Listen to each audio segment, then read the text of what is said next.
One of the common themes I see in therapy is people struggling with self-worth and feeling that they're just not good enough. And I find that as a general rule, most of us want to feel that we're perceived as clever, successful, attractive, and that we're kind, amongst other things. And we hope that if we can be seen as these things, others will like us. When this doesn't happen though, and when we think that we fall short of these ideals, such as feeling fat or incompetent or foolish, we can begin to believe that something's inherently wrong with us. And this feeling of inadequacy or feeling that we're not good enough is what we call shame. When we feel shame, we just want the ground to open up. We might internally cringe, and in some cases it may make us feel disgusting.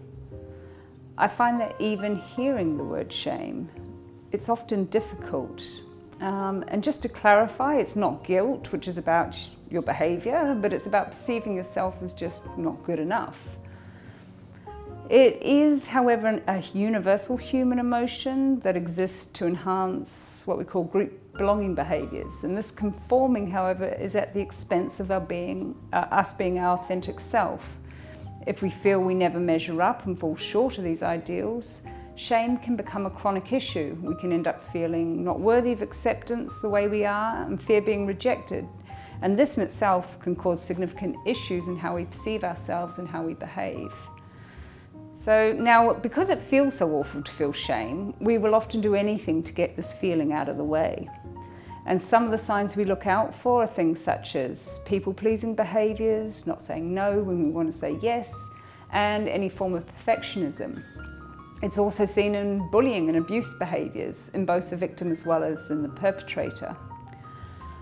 Another common behaviour in chronic shame is addiction and self-harming behaviours, which can include drinking too much, overworking, self-harm, disordered eating, or spending too much time on social media.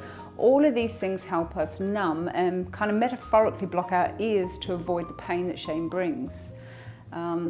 Shame is something we can't avoid, but it is something we can learn to become more resilient to. Shame loves to be kept in the dark. It's kind of like our dirty little secrets that we're so fearful of other people seeing or hearing. The solution really is in finding safe ways to explore these moments and feelings. It's about taking away shame's power. In therapy, I work to try and help people recognise shame in its many faces and share practical tools to become more resilient to its effect. And this important work helps you become more accepting of yourself and of others. And at the end of the day, we're all imperfect beings with unique strengths, flaws and differences, so it's only to be expected for us to fall from time to time. But with shame no longer a significant influence, or at least put into perspective, I feel we're able to achieve far more and have better relationships and ultimately feel more peace with ourselves.